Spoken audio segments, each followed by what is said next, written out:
ना इधर ना उधर, सीधे मुद्दे पर नजर। और क्या है आज की खबर, आप देखना शुरू कर चुके हैं न्यूज़ 18 पुनीत के साथ। मॉस्को से खबर आई और जो हैरान भी करती है, चिंतित भी करती है, क्योंकि मॉस्को में रूसी राष्ट्रपति व्लादिमीर पुतिन के काफिले की कार में धमाका हुआ है। जी हां, कार में हो गया है ब्लास्ट और ये धमाका खुफिया एजेंसी FSB के मुख्यालय के बाहर ही हुआ है। ये एक लग्जरी लिमुजिन कार थी जिसके बारे में बताया जाता है कि ये उनके काफिले में ही शामिल होती है। किसके काफिले में? पुतिन के काफिले में। रिपोर्ट्स के मुताबिक कार के इंजन में आग लगी थी और फिर वो अंदर फैल गई। ऐसा कैसे हो गया? लिमुजिन तो यहीं पर तैयार होती है और उसमें इस प्रकार की घटना हो जाना कोई मामूली बात है नहीं। जिस वक्त यह हादसा हुआ उस वक्त यह कार पुतिन के काफिले में शामिल नहीं थी और न ही पुतिन इस कार के आसपास थे, लेकिन अगर होते तो क्या हो सकता था यह समझा जा सकता है। हालांकि अभी तक यह साफ नहीं हो पाया है कि यह हत्या की साजिश थी या सिर्फ एक घटना, लेकिन ऐसी घटना अगर राष्ट्र प्रमुख के काफिले में शामिल गाड़ियों के साथ हो जाए तो यह मामूली बात तो नहीं है।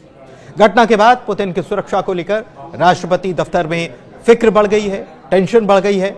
बता दें आपको कि बीती 26 मार्च को ही यूक्रेन के राष्ट्रपति वोलोदिमीर ज़ेलेंस्की की तरफ से एक बयान आया था और उन्होंने ये कहा था कि पुतिन की मौत जल्द ही हो जाएगी।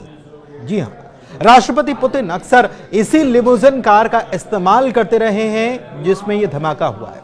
उन्होंने नॉर्थ कोरिया के तानाशाह किम जोंग उन को भी बीते साल एक लग्जरी लिमुजिन कार गिफ्ट की थी जिसे रूस में बनाया जाता है। 9 महीने पहले वो दक्षिण कोरिया गए थे और वहां पर उन्होंने ये कार उन्हें गिफ्ट की थी। यूक्रेनी राष्ट्रपति वोलोदिमीर ज़ेलेंस्की के बयान की बात कर लेते हैं, जिन्होंने बीती 26 मार्च को पेरिस पहुंचकर एक इंटरव्यू दिया था और इस दौरान उनकी तरफ से कहा गया था कि पुतिन की मौत जल्द हो जाएगी और फिर सब कुछ खत्म हो जाएगा। उनका कहने का मकसद या मतलब था यूक्रेन और रूस के बीच चल रही जंग से। लेकिन ये एक फैक्ट है, ये भी उन्होंने कहा। हालांकि जो आया है उसे तो जाना है, लेकिन उनकी तरफ से यह बयान सामने आना और उसके 3 दिन के भीतर यह घटना हो जाना अपने आप में कई सवाल खड़े करती है। हालांकि यह भी कहा जाता है कि पुतिन जो हैं वो अपनी तबीयत को लेकर परेशान हैं या उनकी तबीयत ठीक नहीं रहती और उनकी बॉडी लैंग्वेज भी कई बार ये बताती है, इस बात की खबरें सामने आती हैं।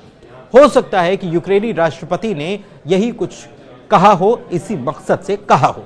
लेकिन यूक्रेनी राष्ट्रपति ज़ेलेंस्की ने कहा था कि पुतिन जिंदगी भर सत्ता में बने रहना चाहते हैं। उनकी महत्वाकांक्षाएं यूक्रेन तक सीमित नहीं हैं। उनका पश्चिमी देशों से भी सीधा टकराव हो सकता है, यह उन्होंने कहा था।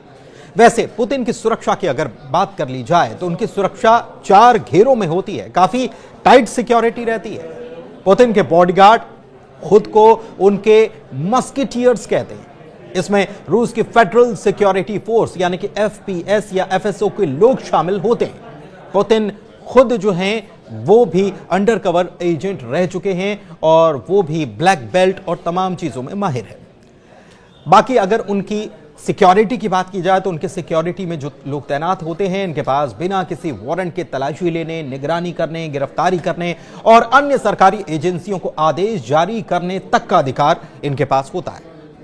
सड़क पर पुतिन एक हथियारों से लैस कॉन्वॉय यानी कि काफिले के साथ चलते हैं, जिसमें AK-47 टैंक रोधी grenade launcher, portable anti aircraft मिसाइलें और तमाम सिक्योरिटी की चीजें शामिल होती हैं, जिसका शायद कहीं जिक्र भी ना मिलता हो। जब पुतिन भीड़ में होते हैं तो भी सुरक्षा उनके 4 घेरों में रहती है, लेकिन इनमें से सिर्फ एक सेक्शन में उनके बॉडीगार्ड ही नजर आते हैं। कितनी टाइट सिक्योरिटी रहती है, इससे समझिए कि दूसरा घेरा भीड़ के बीच छिपा होता है, ताकि अगर भीड़ में से कोई अटैक करने की कोशिश करता है तो उसे भी तुरंत न्यूट्रलाइज किया जा सके। तीसरा घेरा भीड़ के किनारे पर होता है। इसके अलावा आसपास की छतों पर स्नाइपर्स भी बैठे होते हैं। पुतिन के बॉडीगार्ड्स को रिटायरमेंट के बाद नया पद दिया जाता है। यह भी है कि उनके बॉडीगार्ड जो 35 साल से 35 साल उनकी उम्र होती है उसके बाद रिटायर कर दिए जाते हैं। हालांकि उन्हें रिटायरमेंट के बाद कुछ खास सुविधाएं दी जाती हैं, मसलन गवर्नर, मंत्री, स्पेशल फोर्स आदि के रैंक भी उनको मिल जाया करते हैं। रिपोर्ट ये बताती है कि पुतिन के खाने को टेस्ट भी किया जाता है, पहले चखा जाता है ताकि कहीं जहर देने की कोई गुंजाइश न रह जाए, क्योंकि अक्सर ऐसा होता है कि जो बड़े नेता होते हैं उनके साथ इस प्रकार की घटनाएं अंजाम देने की कोशिश रहती है। तो ऐसे में सवाल ये है कि ये जो धमाका हुआ है आखिर इसके पीछे कौन है? क्या एक ये सामान्य सी घटना है या फिर इसके पीछे कोई साजिश काम कर रही है? इसे इसलिए भी जोड़ा जा रहा है क्योंकि हाल ही में यूक्रेन के राष्ट्रपति वोलोदिमीर ज़ेलेंस्की की तरफ से यह बयान सामने आया था और इस बयान के 3 दिन के भीतर इस प्रकार की घटना हो जाना सवाल खड़े करती है।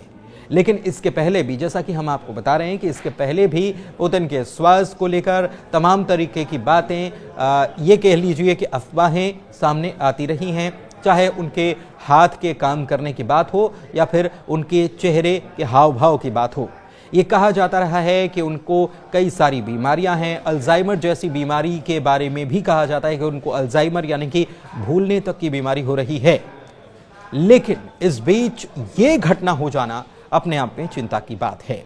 बता दें आपको कि हाल में यूक्रेन और रूस के बीच में जो युद्ध चल रहा है इसकी शांति के लिए लगातार प्रयास किए जा रहे हैं। अमेरिका इसमें प्रयास कर रहा है और मध्यस्थता भी कर रहा है, जिसको लेकर मीटिंग जो है वो सऊदी अरब में चल रही है।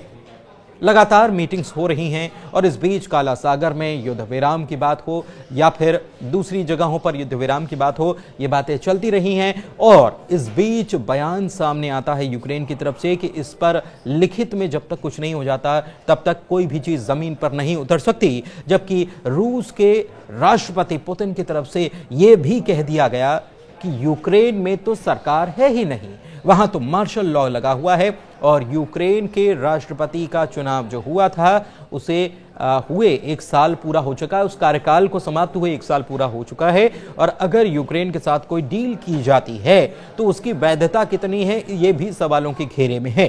इसीलिए पुतिन की तरफ से यह कहा गया कि यूएन की देखरेख में पहले यूक्रेन में एक सरकार स्थापित की जाए, ताकि अगर अभी की स्थिति में हम कोई डील साइन कर लेते हैं तो हो सकता है कि आने वाली सरकार उसके ऊपर सवाल खड़े कर दे और उस डील का कोई महत्व नहीं रह जाएगा। लेकिन यहाँ ये बात गौर करने वाली है कि ज़ेलेंस्की के पहले जो यूक्रेन की बागडोर संभाल रहे थे उनके ऊपर ये आरोप लगते रहे हैं कि वो पुतिन की कठपुतली थे। तो क्या पुतिन यहाँ पर यही चाहते हैं?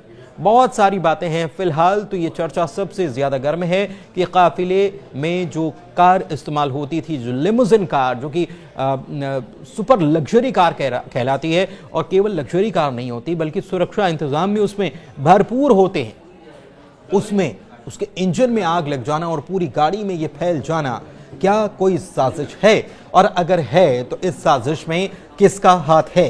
ये सवाल अभी भी बना हुआ है। धन्यवाद।